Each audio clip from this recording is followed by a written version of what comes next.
തൊട്ടേ പറയാതിരുന്നത് ആ വ്യക്തിയെക്കുറിച്ച് ഓർത്തിട്ടല്ല, ആ കുടുംബത്തെക്കുറിച്ച് ഓർത്തിട്ടാണ് എന്ന് ഞാൻ ആദ്യമേ പറഞ്ഞിരുന്നു. പക്ഷെ ഇങ്ങനെയുള്ള മാനുഷിക പരിഗണനയൊന്നും ഇവനെ പോലെയുള്ളവർ അർഹിക്കുന്നില്ല എന്നാണ് കഴിഞ്ഞ കുറച്ച് ദിവസത്തെ അനുഭവങ്ങൾ എന്നെ പഠിപ്പിച്ചത്. അപ്പൊ അതുകൊണ്ട് തന്നെ ആ പേരിനി പറയുന്നതിൽ തെറ്റില്ല എന്ന് തോന്നുന്നു.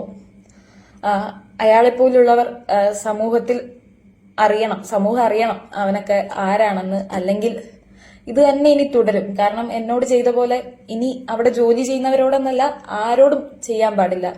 എനിക്ക് നല്ലൊരു സുഹൃത്തായിരുന്നു, ചേട്ടനെ പോലെ ആയിരുന്നു എന്നൊക്കെ പറയാം. കാരണം ഞാൻ ജോലി സംബന്ധമായ സംശയങ്ങളും അങ്ങനത്തെ കാര്യങ്ങളുമൊക്കെ സ്ഥിരമായി വിളിച്ചു ചോദിച്ചുകൊണ്ടിരുന്ന ഒരാളാണ്.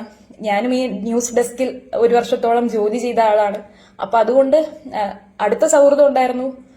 ചേട്ടനെ പോലെയായിരുന്നു, എന്റെ അതേ ജില്ലയിലുള്ള വ്യക്തിയാണ്. അപ്പോൾ അങ്ങനൊരു സ്നേഹവും ഒരു സഹോദരനോട് ഉള്ള പോലെ ഒരു കരുതലും ഒക്കെ എനിക്കും ഉണ്ടായിരുന്നു.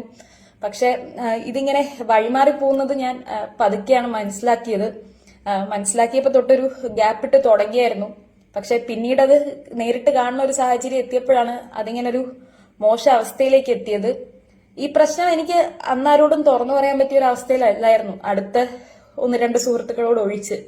ആ സമയത്ത് മുഴുവൻ ഞാൻ വല്ലാത്തൊരു മാനസികാവസ്ഥയിലായിരുന്നു. എനിക്കിപ്പോഴും അറിയില്ല ഞാൻ എങ്ങനെയാ അന്നൊക്കെ ജോലി ചെയ്തത് എന്നുള്ളത്. പിന്നെ കൈക്കൊരു പരിക്ക് പറ്റി, പിന്നെ ശ്രദ്ധ കയ്യിലേക്കായി. പക്ഷെ ഇപ്പോഴും എനിക്കൊരു ഷോക്കാണുള്ളത്. കാരണം ആ വ്യക്തിയിൽ നിന്നും ഒരിക്കലും ഞാനത് പ്രതീക്ഷിച്ചിരുന്നില്ല. ഒരു സ്ട്രേഞ്ചർ ആയിരുന്നെങ്കിൽ ചിലപ്പോ ഞാൻ ഇത്രയും ഇമോഷണലി ബ്രേക്ക് ഡൗൺ ആവില്ലായിരുന്നു. ഇതൊക്കെ ആ സ്ഥാപനത്തിൽ പറഞ്ഞ പ്രത്യേകിച്ച് ഗുണമൊന്നും ഉണ്ടെന്ന് എനിക്ക് തോന്നുന്നില്ല. പറയാനായി ശ്രമിച്ചപ്പോ തന്നെ അവിടെ നിന്നും എന്നെ കുറ്റപ്പെടുത്തുന്ന രീതിയിലുള്ള പരാമർശമാണ് ഉണ്ടായത്. അപ്പൊ ഞാൻ അവിടെ വെച്ച് നിർത്തി. ഈ സംഭവം വിവരിക്കാനോ ഒന്നിനും നിന്നില്ല. പിന്നെ ഇങ്ങനെ തുടർച്ചയായി ഇങ്ങനെ ഓരോ രീതിയിൽ ഇങ്ങനെ സ്ഥാപനത്തിൽ നിന്ന് ഉപദ്രവിച്ചു തുടങ്ങിയപ്പോഴേക്കുമാണ് ഞാൻ രാജിവെച്ചത്. അപ്പോ ആ വ്യക്തിയുടെ പേര് പറയാം, അത് പറയണം, അങ്ങനെ തന്നെയാണ് ചിന്തിക്കുന്നത്. റിപ്പോർട്ടർ ടിവിയിലെ അസിസ്റ്റന്റ് ന്യൂസ് എഡിറ്റർ ആയിട്ടുള്ള ക്രിസ്ത്യൻ തോമസ് എന്ന് പറയുന്ന വ്യക്തിയാണ്. ഞാൻ ഈ മെയ് മാസം അവിടെ ഡെപ്യൂട്ടേഷന് ന്യൂസ് ഡെസ്കിൽ ചെന്ന സമയത്ത് മോശമായി പെരുമാറിയത്. ഇയാൾ എന്നോട് മാത്രമല്ല മോശമായിട്ട് പെരുമാറിയത്, ഇതിനു മുൻപും അവിടെ ജോലി ചെയ്തിരുന്ന ചിലരോടും ഇങ്ങനെ മോശമായി പെരുമാറിയിട്ടുണ്ട്.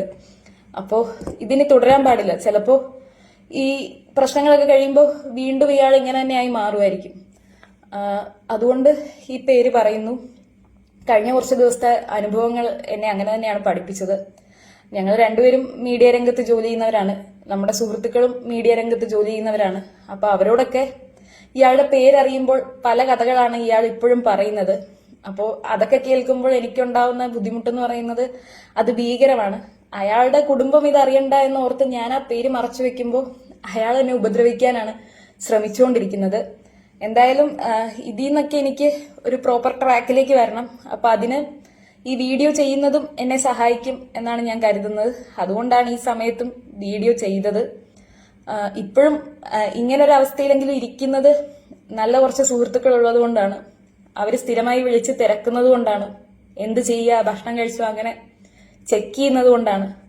അപ്പോ അങ്ങനെയുള്ള സുഹൃത്തുക്കളെയൊക്കെ ജീവിതത്തിൽ തന്നതിന് നന്ദി. ഇങ്ങനെയുള്ളവരെ വൈകിയാണെങ്കിലും തിരിച്ചറിയാൻ കഴിഞ്ഞു, സന്തോഷമുണ്ട്. എന്തായാലും ആ സ്ഥാപനം നടപടി എടുക്കുമെന്നൊന്നും എനിക്ക് തോന്നുന്നില്ല. ചിലപ്പോ അടുത്ത മാസം വല്ല പ്രൊമോഷനൊക്കെ കൊടുക്കുമായിരിക്കും. പോലീസ് കേസുമായി പോണമെന്നൊക്കെ ഉണ്ട്. പക്ഷെ ഞാൻ ഇപ്പൊ പഠിക്കുവാണ്. അപ്പോ ഇതിനിടയ്ക്ക് കേസ്, കോടതി അതൊക്കെ വരുമ്പോ എന്താവും എനിക്കറിയില്ല. ഈ വിഷയവും ഈ പോസ്റ്റും ഒക്കെ തന്നെ കാര്യമായിട്ട് എന്നെ ബാധിച്ചിട്ടുണ്ട്.